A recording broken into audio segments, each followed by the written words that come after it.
My name is Joseph, and this is Gamer Confessions, and we are actually at the office of Filmmaker IQ, and you can actually tell because this actually sounds good.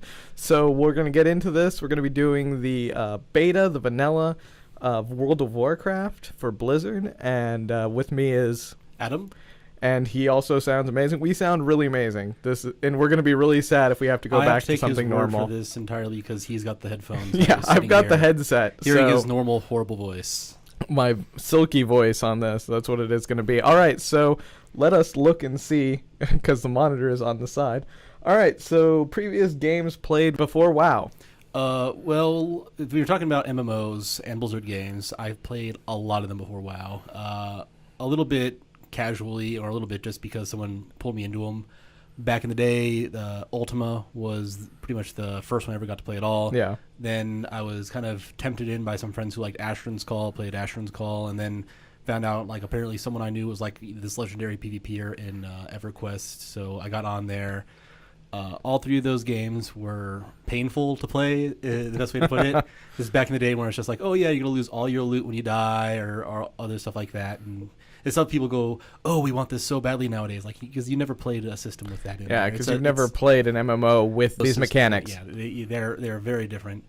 But that aside, I didn't enjoy any of those three, but I did see the potential for some really amazing things in there. There were some hints of greatness in each of those games. Yeah, that the only reason I actually played is because there were some really great parts to it. When it comes to Blizzard, I got in mostly because of Diablo. Yeah, because of Diablo. I played Diablo because I went to a friend's house, saw that, and I loved the top-down roguelikes at the time. Any sort of action RPG I was into, so I saw that. It was like one of the best ones made. Played Diablo. From there, got to Diablo 2. Couldn't play Warcraft 1 or 2 because I just had a potato at the time. Yeah. Then after that, kind of waited till Warcraft 3 came along. That's when we had a LAN cafe open up here, so I was able to start playing games more regularly. Yeah. Then, so I've been a huge fan of Blizzard pretty much since Diablo. I loved the quality of their games. The quality of the stuff they put out was just always fantastic. World of Warcraft came out. Around that time, there was like a bunch of MMOs coming out trying to be the next big thing. I remember the Final three Fantasy coming up. 11. Three coming up were Final Fantasy 11, City Heroes, and Star Wars Galaxy. Yep. And when Blizzard was going into beta testing for World of Warcraft, I remember it being behind. Like everyone was expecting Star Wars Galaxies to be the next big MMO because it was touted. They announced saying, "Oh, you're gonna have player-made towns. You're gonna be able to do this and that, and there's gonna be space exploration." None of that stuff was in the game at launch. So going into it, I was thinking, oh yeah, well Blizzard has this thing, and I love Blizzard's Warcraft universe, so I'll become the expert at this game, this little known game that not anyone's gonna play. And then when my friends kind of get bored with the Star Wars thing, because I'm not the biggest Star Wars fan. I mean, a fan, but not the biggest like hyper fan that they were at the time. They'll come not over. Not like our friend's mom. I'll just, oh yeah, she's.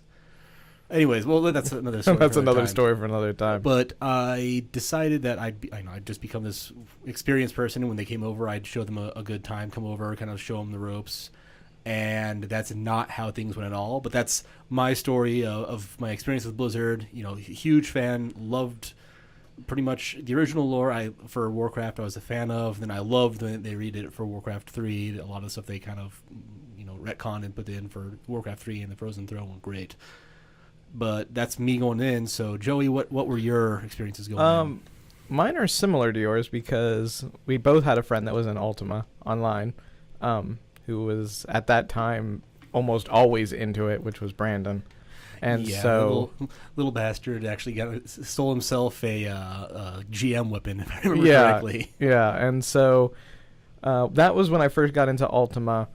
And from Ultima, I wound up going to... I played Warcraft, the original game, and then I wound up playing into Asheron's Call. I never really got into EverQuest. I played it one day on somebody else's account. I'm not surprised. I I got it first because I heard that. I heard a friend who was high level. I was like, okay, I'll grab this, try it out.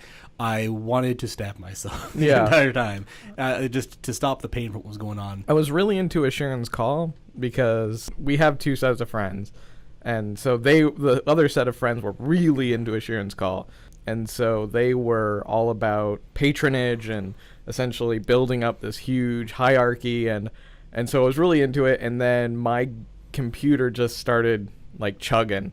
It had a hard time with it, so I dropped back where everybody else continued going. Then it got worse and worse apparently, and by then I had already left and started playing other games. And so Diablo, our friend Tom had started, who bought it first, essentially because his parents just really really fed into his addiction for video games.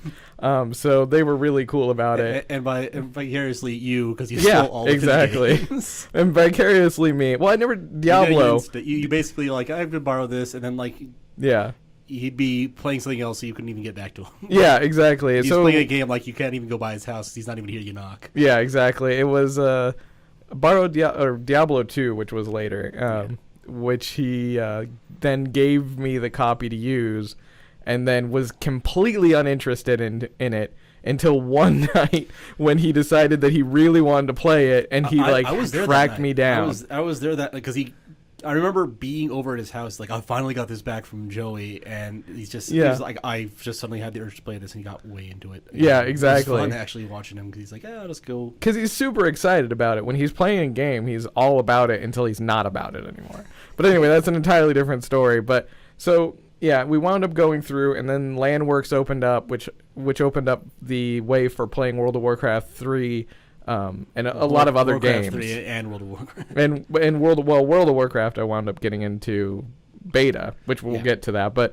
And then I never played Galaxies because I'm not a Star Wars fanatic that way. Like, now granted, I got into the newer Star Wars game before it went free to play, but again, that's getting off topic. So I never got into that, and I was waiting for World of Warcraft because I was like, Final Fantasy 11 sucks. Yeah, you have made me angry. You have some direct reason to hate that, don't you? Yeah, exactly. That's one of those systems that everyone's like, oh, they should have this system because they never actually played it. Yeah, that's for you de-leveling, isn't it? Yep. It's like, oh, I got to level 13. Oh, 2 of my friends are coming. Oh, they're level 15, 16. Oh, they're tracking people to me. Oh, I'm dead. I just de-leveled twice, or my body, to get back into town. So, and at that point I was like, well, this game's done. I uninstalled it, and I waited for beta for World of Warcraft, and I luckily got in, because back then there wasn't, oh, get these keys. It was go to this site and click a whole bunch of times, refresh until a key literally shows up. And you copy that key, and then you go to their site and download World of Warcraft. That's weird talking about it with Blizzard in the past tense, because Blizzard was, I mean, it had mega hits, but it was still basically considered a small company at the time. It made these really solid games, but I mean, if you look at Warcraft 3, Thrones and Throne, Diablo 2, they were neat, but I mean, they were technically like limited, just very expansive. Yeah. So at the time they were coming out, they were just like, oh yeah, we're just going to make this little MMO, and that's this company that's known for doing good work. So I remember I never got myself into beta, but I played a lot of it because I stole people's accounts. Yeah. Because all my friends were like we're going to go here to this site and get the key, while I actually, worked. Well, we had other friends that worked with computer stuff, so they were able to just kind of take off time and play. I was able to play mostly because I'd be over and they'd be like, oh yeah, I got to go do something. And I was like, hey, can I log on your account? I'm like, yeah. So I knew like everyone's login information for their accounts. Yeah. So I just pop on, and it would be, and this is also back in the time when grinding was a huge thing. So it was, if you have a friend who would just pop on your account and grind you up like maybe like half a level. Yeah, you were very excited about it. You were like, oh hey, yeah, you want to just play a half level or a full level that I don't have to deal with? Yeah, go ahead and get on there as much as you want. Exactly. And this is back when like going for a level, like grinding it out could take like a day. Yeah. To even like from like 40 to 41, 42 or something like that. If you didn't have quests, and on beta and particularly because quests were all over the place. Quests were all over the place. And no one knew what was going on. No one knew what was going on. It was laggy. Yeah, and just imagine like playing the game with absolutely no talents back when talents were a thing. Yeah, exactly. Like it was very, but it was fun because you were kind of testing it, seeing how these systems would work out, and I'd actually I would work on things, and I'd send feedback letters based on playing a class through certain areas. This class can go through this area effortlessly. This other class it is a pain to kill a single thing. Yeah. Which I was young at the time, so I thought they cared, but they obviously don't. Only to learn later that they did not care. That these people don't actually care. Betas aren't actually betas for testing purposes. They're betas entirely for hype purposes. Yeah, but back then they might have actually been looking around at stuff, because there were some changes I had sent in directly that must have been part of several people saying the exact same thing, because they made those changes. But I remember, so I latched on, and by the end of it, as it was coming closer and closer to release, I was able to actually just make my own character and play. But Joey, you actually had an account, so why don't you tell me what your beta character is? My beta character was a warrior named Keldon. My warrior I loved back then, because it was slow. Your rage was amazingly slow. Yeah, it felt like you were chugging. My character was a warrior too, and I'm going to get into that when we get to mine. But then I wound up playing a druid, which at that time I thought was amazing. I was like, oh, this is going to be one of the best classes. I'm looking forward to it. I'm going to make it right off the bat. And then I played the priest a little bit, and it was the most horrible thing that I'd ever experienced, because getting through the first 5 levels, your heals actually dealt damage. If it was undead, if it was actually something that was undead.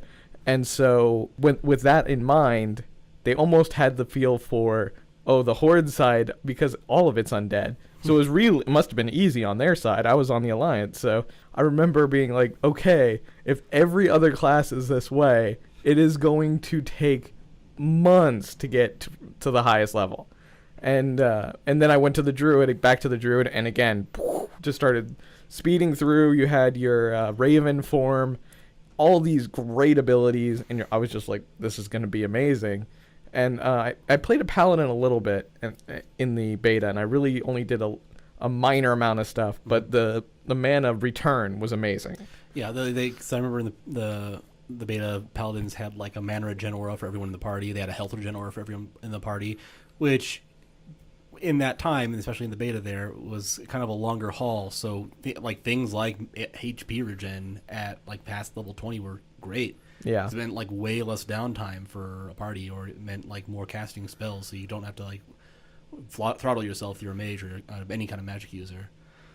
Yep. So, yeah, they were way different back then, because the Crusader Strike was one of the beta abilities they just had. Yeah, I mean, all in all, the beta, when you got into it, it wasn't amazingly polished, but it was still really good. It gave you this hope for something that was you were gonna, it was gonna revolutionize everything. That was really my feeling going forward too. Was you had this game that was new, very new.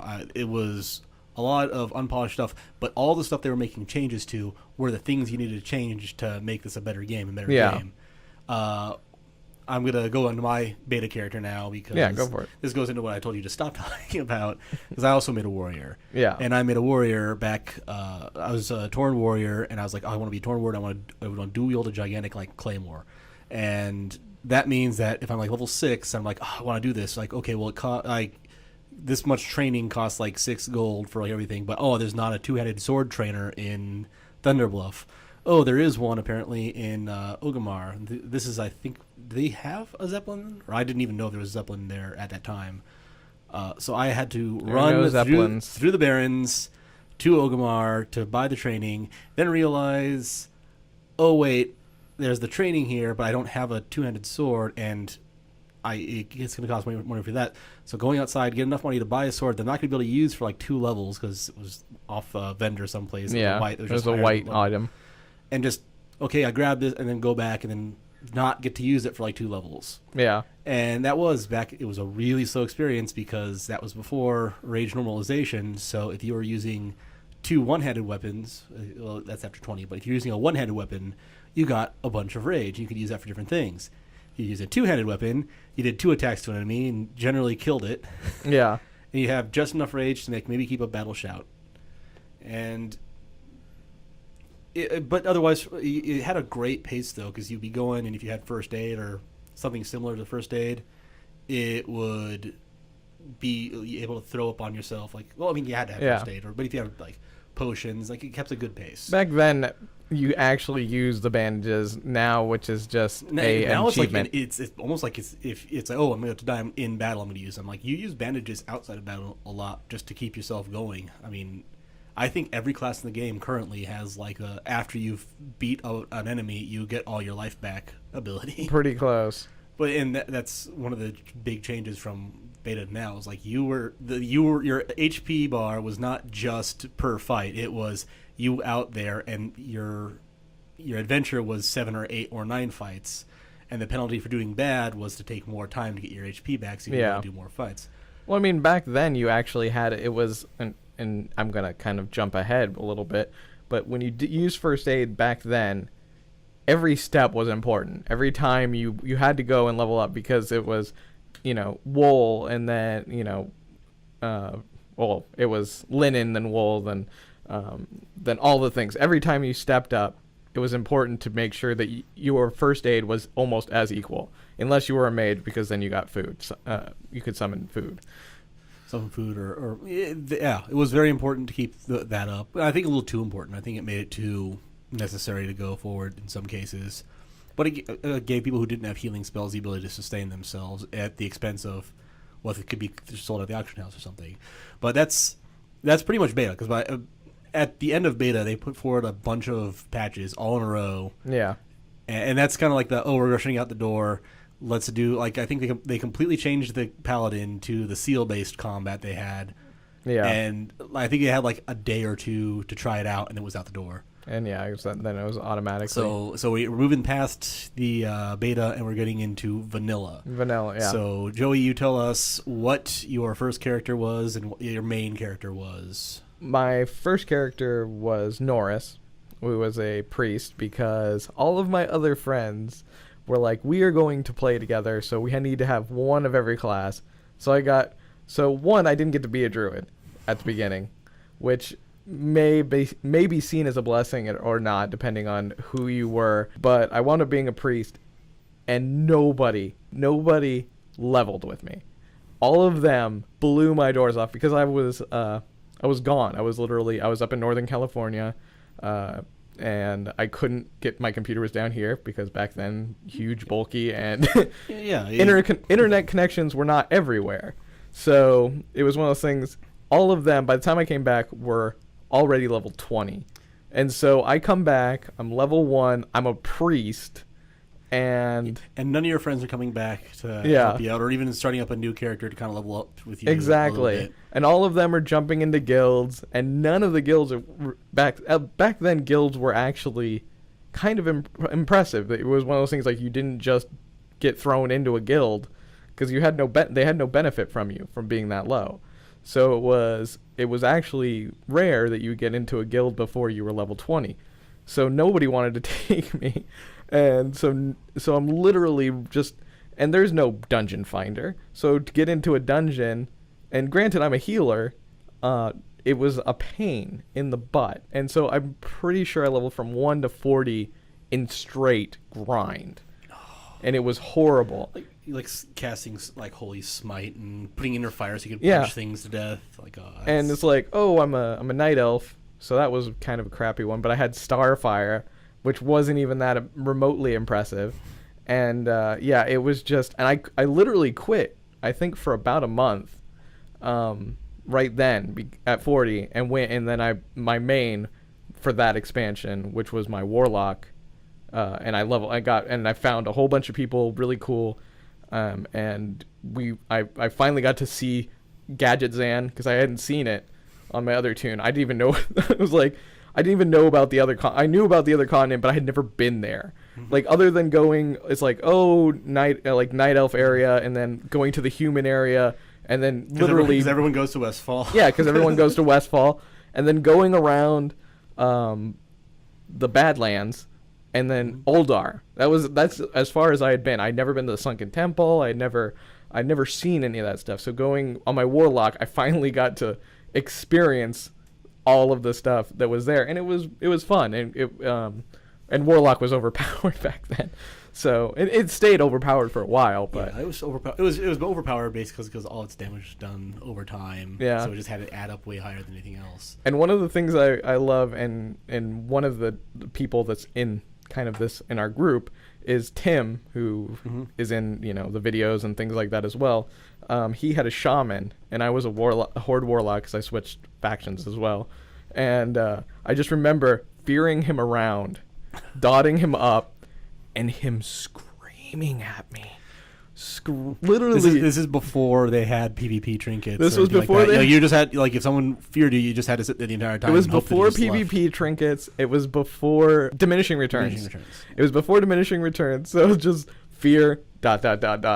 Oh, he ran too far. The fear wore out. He's running back. He threw a heal. Fear ... And just dead. And I remember the best part of that was some guy in complete tier 2. And I'm still crappy. I'm still ZG, barely Molten Core geared. And he comes running at me. He's like, "Oh, duel." And I'm like, "Okay." And I just same thing. Fear ... It's the exact same PvP experience. No matter what, you fear and you dot, and you just hope that your fears last long enough for the dots to kill them. Exactly. That's everything that was involved with the Warlock PvP. And yeah, exactly. And it was and he just came back and he's like, "I was lagging. That's why I died." I'm like, "No, you died because this is broken." It's like I'm not getting mad at you. Like I'm not even faulting you. Not even claiming that it's your better ability. It's like that you are using the broken. That you're using the literal "I win" button. Exactly. It's like I'm using the "I win" button, and if you got too close to me, I just succubus you until I could fear you again. So, like, don't feel bad. It would be like going and fighting like a paladin on the other team, and then they just bubble her out of there. Like, there's nothing you can do to stop it. I mean, the only thing that could really take you out back then was a undead warrior, because he could use his fear essentially his fear immunity. Yeah, his fear immunity, and straight run into your face. And even if you could charm them and all that stuff, they just do so much damage because it takes you too long to get that fear. And if they pummel you, it's over. And that was pretty much the only thing as warriors. So, okay, well, that's... Oh, well, no. Yeah, that's it. That's your experience. That's my experience. You have to get to mine, because mine's a bit different, because once again, I had basically a potato. Was able to play Diablo 2 and Warcraft 3, but when I got to World of Warcraft, especially when you got past the starting zones, I was able to play the starting zones like no problem. But once past there, once you get into like the bigger areas, a lot of things going off. Like, it was burning up. I need to throw ice on it.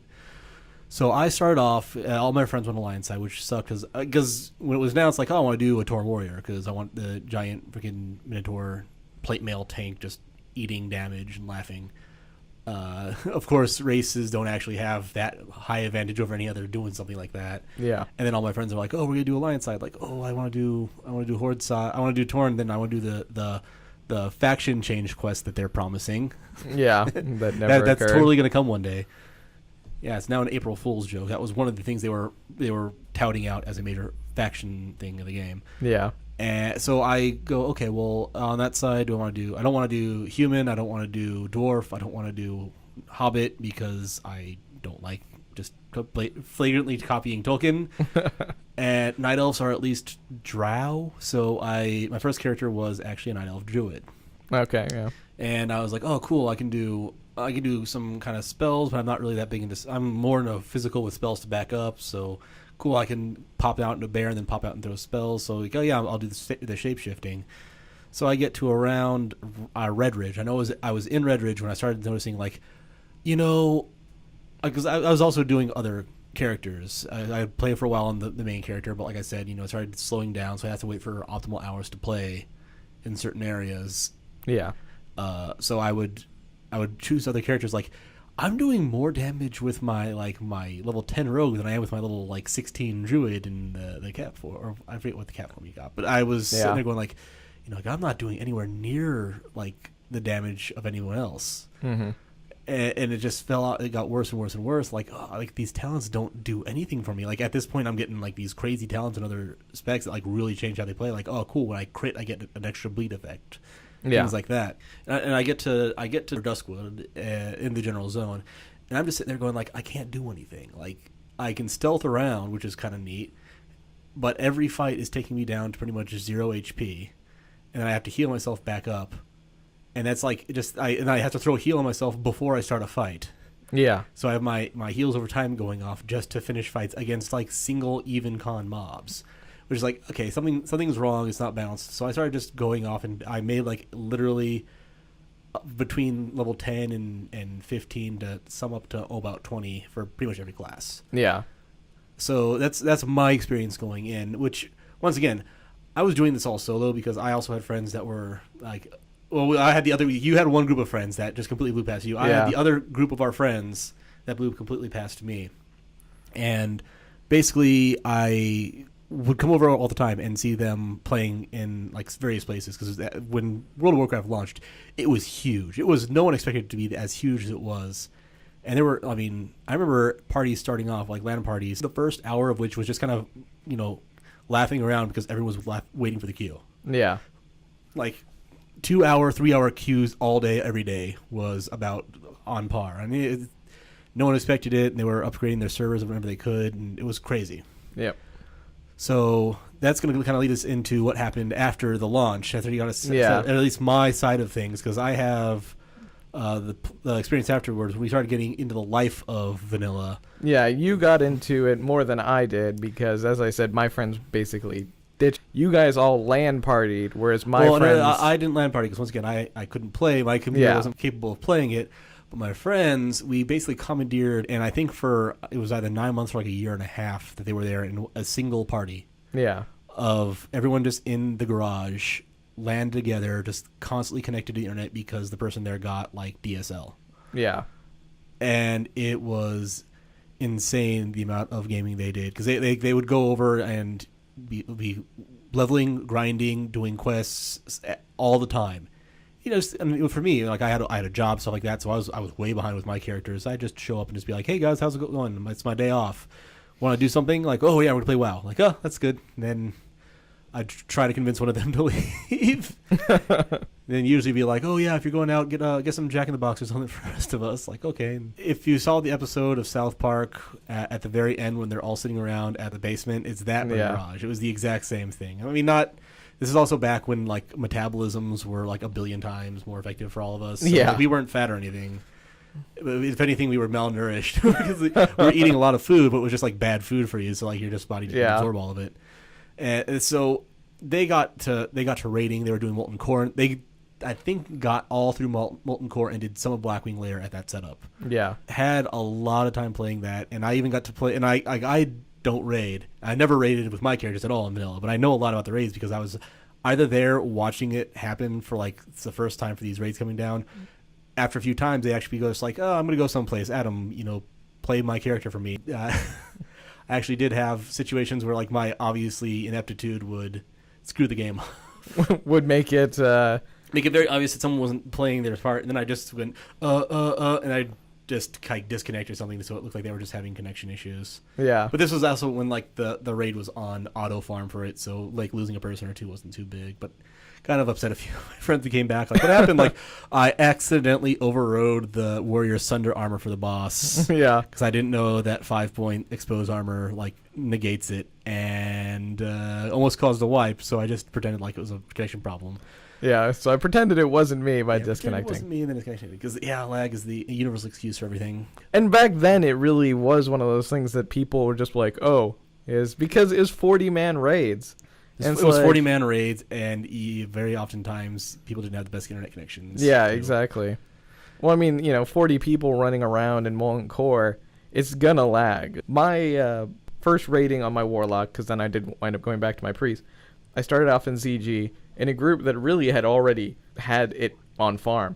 So other than just going in and seeing these bosses really for the first time and just having no problem, it really was one of those things of not expecting anything to really be difficult, which then I got into Molten. You started to realize like, oh crap. But you also realized 15 people, if they really weren't there, you really wouldn't notice. That was one of the biggest things about the vanilla game experience is that almost the entire when you talk about World of Warcraft, you have to understand that World of Warcraft was never good, but when they released it, they kept improving it. Yeah. It was getting toward. It was going the right way. It was not good, but it was 20 miles outside the town of good, and it was going down the highway there with a full tank of gas. Yeah. Because remember that you had an 8 debuff limit, which was immediately taken over by like 5 like required buffs for the raid. Yeah, it was one of those things where you really had to be like, okay, this person's going to do this one, this person's going to do this one. Don't do these things. And I remember that being like, okay, like warlocks, they're super broken with the DPS they could put out during like boss fights and stuff like that. Yeah. Just because they have like 19 dots they just throw up, and then they can just worry about their positioning and things like that. And they have a pet and blah blah blah. Could only have one, and they had to throttle themselves so much because they couldn't use all their things. And I remember the one thing that I loved, and was something that they essentially took away now, but was as a warlock, burning your mana, life tapping to get your mana back, and then as you wasted that, you essentially went back to the wand, which is now a novelty thing. But back then, the wand actually did something, so you were actually looking for wands. And I remember just wanding on the spider boss in ZG and just being like, oh crap, okay, I'm fully healed, time to start life tapping to get mana back. And it was fun. And then Molten Core, I actually wound up going back to my priest and doing Molten Core on the Alliance side again. But one of the best things in there was the staff attunement. Mm-hmm. You had to get the shadow eye, and you had to get the eye in Molten Core. And it was a huge long quest, and then also brought back from the bow on Onyxia. The bow, those quests were, I think, honestly, some of the best content Blizzard ever released. The bow quest for the hunter and the stuff, because it was seriously challenging. It was challenging single player content. It was, if you had to know what the class was in order to get that bow, especially at that time. Like you needed to get like fully stocked with like potions and things like that. You had to understand the fights, and then mechanically you had to be able to do them, which were actually rather challenging. Exactly. It was really good, and some of the best content they ever made. It's the only content they ever made like that in the game, which is a huge pain. Well, I just remember Norris proudly holds that staff. It is my transmog now, looking back, because it is one of those things like I put so much effort into getting that. I had to, because you can't do it with anyone, or else you get killed. And same with the bow. So I had to make sure that I knew everything. I watched YouTube videos. I stacked when I needed to stack. And I went out there, and it took me maybe 7 or 8 tries and to get it right. But when it did, and you had that staff, and you walked into Stormwind or Orgrimmar, depending on what side you were like, shit, this thing was mine. It was a real status symbol instead of just like I logged in every day and I got this thing because I can do the grind set forward for me. Which when World of Warcraft first started off, and I said it wasn't ever good, but it was heading towards good. They were adding a lot of stuff in like that. You actually had to go out, earn things like that. But there were a number of things they just didn't have anything of. But you let it all go because like, it's vanilla. It just released. It has. I mean, vanilla, you're basically releasing the system. You're releasing the combat system, and almost everything they did in vanilla was, making the combat system actually work. Yeah, exactly. There was a lot of stuff in vanilla that just straight up didn't work. There was busted talents for classes. I mean... and there were classes that just didn't have specs that worked, that were viable. I think my favorite example is to tell everybody, because if they actually played, they know straight up, the ultimate in the Hunter survival tree for Lacerate. Yeah. Which I believe... I always use this term, but it might have been like the first time you got it. At max level, the ultimate in that thing was just a melee dot that did 133 damage over 12 seconds. Not per second for 12 seconds, 133. It was outdone in damage by level 40 Rend on a warrior. Yeah. And this is also back when Blizzard was, a little high and mighty because of their success. They thought they were these like gods amongst balance. I remember Sarek talking on the Mage forums because they're just going like, well, we don't want to log in like an hour before everyone else to have to summon up like 60, 70, 80 waters for all the spellcasters and over like 200 foods for everybody. Could we please have a spell we can get that allows us to summon 20 at a time rather than 4? And claimed with a straight face, like completely, it would break the game if they allowed you to just get that 20 at a stack. Like, that doesn't affect the game at all. Like, you can't chow down on multiple things of water at the same time. It doesn't increase the effect. And, and then they wound up folding later on and doing it. But Yeah, so I mean, it was one of those things. Like, I remember the mage that was in our group hated it, and like literally would come on 30 minutes before, empty their bags, put everything in the bank, so that they could make all this food and water and just pass it out to people. Because they became it was like the nickname sucked, but they were vending machines. Like every mage hated it. Yeah, it was like you needed to have a mage so everyone would have the water and food, so you didn't have to go out and buy or cook things, which was cooking cooking and was not fishing nearly as good. Were crappiest things. I hated them. They weren't very good at all. I don't believe they had any buffs at all. No, they did had buffs. at the end, because it was the flaming hot dragon chili or something had it. And yeah, but it took a lot more effort to get everyone in the raid than it was for the mage to just pass out this free food. Yeah, and the same for warlocks. Like I said, you can only have one warlock in there for doing damage, but you wanted like maybe 2 or 3 because of being able to pass out health stones to everyone, being able to teleport people into the, like if someone had to leave the raid. Like, oh, someone else in the guild is still on. Like, okay, we can summon them into the raid. Yeah, things like that. Like being able to get 2 warlocks over to a raid and there's summon everyone out there in front of it because it took a while. But as I say, the game wasn't good. But all those things you tolerated, you didn't even. I mean, even if you hated it, you tolerated it because you thought. I mean, you knew Blizzard. Blizzard was the kind of company that would see these things and fix them eventually. And like we were just saying with the mage water and somebody. They had someone saying, "Oh, that's broken. You could never actually do that, or it would ruin like the game economy." Which you couldn't sell it to the vendors, but well, Blizzard, I remember there were mages that would literally sell food and water. It just at 60, it made sense. It was the highest form. It was the highest form of healing, and you could just grab it instead of having to go and find like your own mage buddy and have them teleport over to you and then give it to you and then leave. I don't know. Do you remember there was a point where you couldn't eat and drink at the same time? You had to eat and then you had to drink. I think, and it didn't last long. I think it was in beta. That might have been. I think I remember actually the beta patch where it was just like you can now eat and drink at the same time. Yeah, and I thought that's kind of hilarious that you couldn't do that before. I just remember that. Yeah, it might have been in beta. I don't know. It might have been in beta. It might have been early vanilla. But memory from that long ago. I mean, that's obscure primordial times of the internet in 2004 and dinosaur gifs roamed the interwebs. Yeah, exactly. But yeah, there was this, basically everyone was sure that Blizzard was going to fix things that were wrong and put things in more, because every time they put out expansions before, they were amazing. So everyone was psyched when they were hearing about the Burning Crusade coming. Yeah, exactly. Touch on that just a little bit. So Burning Crusade, I didn't read a lot because I was at that point I was doing raids for Naxxramas. I had already gone through Blackwing Lairs on Nax, and which is Tumen. It was the first annoying one because before Molten Core you could just go through BRD and essentially just get attuned in a quest, and same with Blackwing Lair. It was just going through Upper Blackrock Spire and getting it.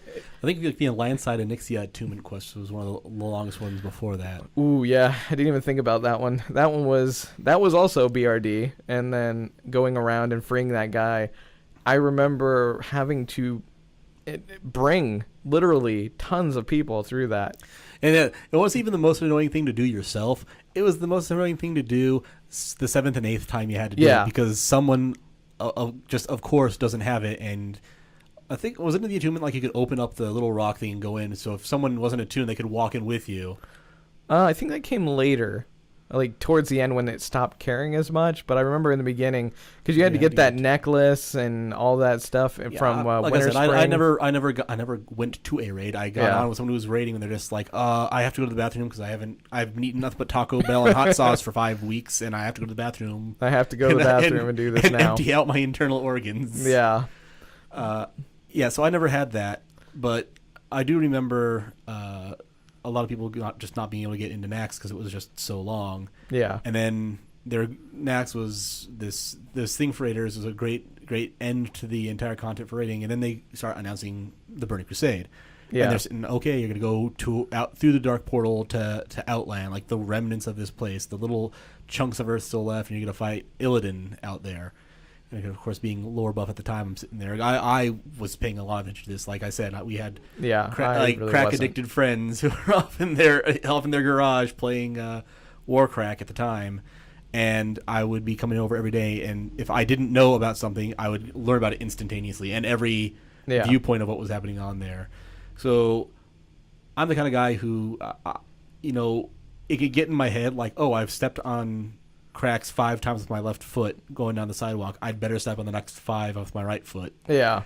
I've got that like OCD mentality. Like, everyone goes, oh, I have OCD. Like I don't have OCD. I don't have to do things. It just makes me feel better if I can do things in an even sort of way. You get everything nice. And so when they announce Blood Elves for Horde side, I'm like, oh, that's cool. Like the Horde are going to get this pretty looking elf race, which is not something you expect from the Horde. And everyone was positive because of the extra content that was in Frozen Throne. Alliance were going to get Pandaren, which we found out they were. And then someone's like, oh, well, can we get this out in China? Even though we can't get out in China because we have so many skeletons and stuff in our game. Yeah. Apparently, for some reason, they couldn't reskin pandas brown at some point. Yeah. So they just didn't announce what the Alliance race was going to be. And like a full year went by where it's just like we just knew what the Horde race was. And then they were like, oh, here's the Draenei. Okay, like why aren't you showing us like the whole thing the yet? Skins? It was crazy. Because it was like, why aren't you showing us the Alliance race? Like we have the Horde race, and you've given us the zones and all this stuff. Like we're getting close towards like. Well, not only had they given the zones, they'd also given the dances. Like they essentially shown all of this, what's going to be essentially the Blood Elves, and they were kept in the dark on everything of the Alliance until finally they showed the male, which is a kind of. I honestly think that's pretty much where if you look through the entire history, Blizzard has clearly favored the Horde way more than the Alliance. Yeah. And even to the point where they accidentally give the Alliance better things. And then obviously have to fix that. But I think that's when people really started realizing, like, they do not give 2 shakes of lamb's tail about the Alliance players. Because they're like, okay, they didn't even announce, like, what the race is going to be. Like, there's, like, several, like, possibilities. People are, like, going off. They just They sat there and basically wallowed in it. So yeah, that's the other big thing was that they were announcing, hey, we're going to have Shaman playable for the Alliance, and the Horde is going to have Paladins, which I think entirely is the fact that they saw just how much easier it was for Horde or for Alliance to do stuff with the Blessing of Salvation, like not having to be a threat. And they're like, oh, man, the Horde really need that. Well, it was one of those, everybody loved the Shaman because of all the totems, the versatility that came with them. And I would have been okay with Shaman staying and Paladins not being spread. Let's do this as a overall evener, which I thought, well, why? I understand the point of doing it, and it comes down to they didn't want to have to bounce around such different things. When they were going, especially from vanilla to BC, that's the biggest separation of Paladin and Shaman. Because Shaman, they say like, oh yeah, both Paladin and Shaman are like jacks of all trade. Think Shamans have mail armor, things like that, but it's primarily basically a spellcasting thing with a little bit of melee thrown in. And then you have Paladins that are mainly a tank and melee with a little bit of spellcasting thrown in. They can both do healing, but that aspect of them makes them so vastly different. Basically, if you kept them exclusive, Alliance has another tank class that it can use for things, and Horde has another DPS class that brings things that... Yeah, and back then, if you were a Paladin, you were essentially designated a heal bot. You could have replaced most Paladins in vanilla with a clickable hot of some sort. Like, you just get to there and just, like, use Paladin item. You get, 700 healing every 1.5 seconds. Yep. And that would have and then the heal also cleansed you of 1 debuff. That would have replaced everything the Paladin did in vanilla. Yeah, exactly. It would have been, in many cases, it would have been superior because a Paladin being played by a player would still have to install the mod that allowed them to just instantly cleanse everything in the game. And they would have to actually target things before they hit these buttons that did things. Yeah. But, okay, so that's essentially it, but I wanted to cover was Silithus, because, again, it is what I felt was one of the true draws of everybody on equal sides. And it was actually a server like It was uniter. a server too. uniter, one of the best bit of content they ever planned. Yeah. The execution is However, one was of the worst things they have ever done. Was the exact with the opposite. exception of the kicker off to Wrath of the Lich King. Yeah. We'll get to that later. But for Syphilis, I mean, that was great because, especially me, like I'm a lower level character for most things. Like, oh, cool, I can contribute too. In fact, it's really helpful that I'm at this level and that there's people who are starting up alts and stuff, because all those people who are doing the harder content for like Runecloth and things like that to turn in, Yep. like, do they really want to be bothered going to like Goldshire and just killing a bunch of like level 5 bandits for this? So it made me feel like it was there, but there's two major faults. I mean, Yeah. if you're a game designer and you're like, okay, we're gonna have this big event, we're gonna have it this one zone, and they even thought of this. That's They even going thought of this to happening. bring They thought- Alliance and Horde. They even thought of this. It was like, okay, so we're designing it around all the Alliance and Horde being there, so the server that holds this area is going to be buffed up. The problem is that people don't just teleport there. Not everyone's going to be there right when it happens. People are going to log in and get there, which means that entire thing that you think is going to break a normal server isn't going to be there first. It's going to be in the zone next to it, especially when there's only one way in. Exactly. And it's an area that not a lot of people went to ever before that, because it was nothing really there. Yeah. So Well, unless you were farming, because those tar pit guys were really good.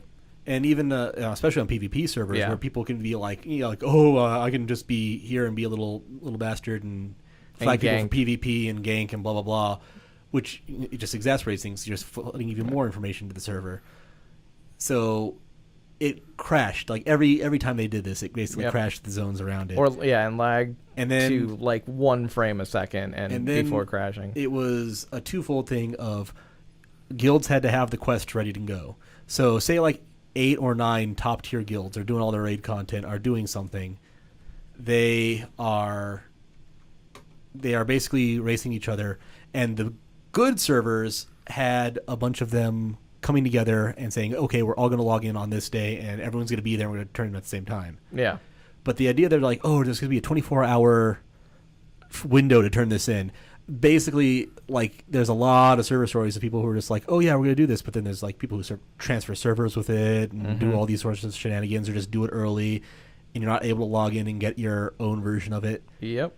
On top of that, as soon as the event started, the raids opened up. And the raiders don't care about any sort of world events. They just went in there and everyone else who was around like, oh, cool, here's this cool world event with scripted battles and things like that. And oh no, everyone who was geared to fight these things is gone.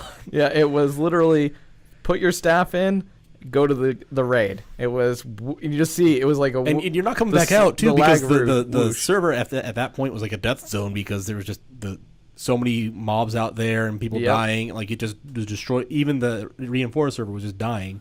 But you're all cozy in your nice little raid server in your instance. You're server. sitting there going like, yes, I don't have any lag at all because they've been fixing the server for this. Exactly. Yep. But yeah, it was a great idea. It was a great way of putting the things together. It was probably the best thing they put out for vanilla. A great idea, bad execution. Yeah. And for the thing of PvP, they had some really great things. I did like the ladder. It was fun if you had no life.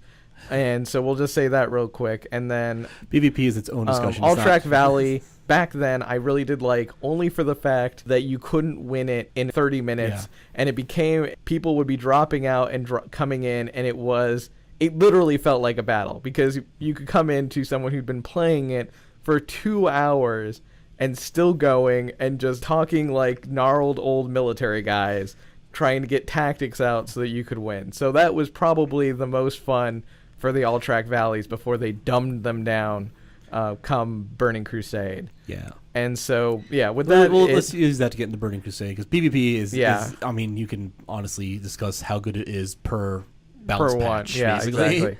And so, yeah, well, that's where we'll end it. And I'm not going to go too deep into the PvP, but I just wanted to say that All-Track Valley back then was amazing. I'm going to go on record as saying I absolutely hate PvP. And I will probably get a little bit more into that as we go on, especially when it gets over to the Burning Crusade clothes. I I hate it with a passion. I thought Ulteric Valley was amazing. Yep. So even someone who absolutely despises PvP thought that was a really good system, a really good way of doing it. Exactly. So that's just on record. There you go. Okay, so this is the end of this one. Thank you guys for watching. Check out Filmmaker IQ, and please subscribe. Please subscribe. That would be the best way to end that. Gotta hawk those subscriptions, don't you? Gotta hawk those subscriptions. Gotta hawk 'em. All right, and that's it.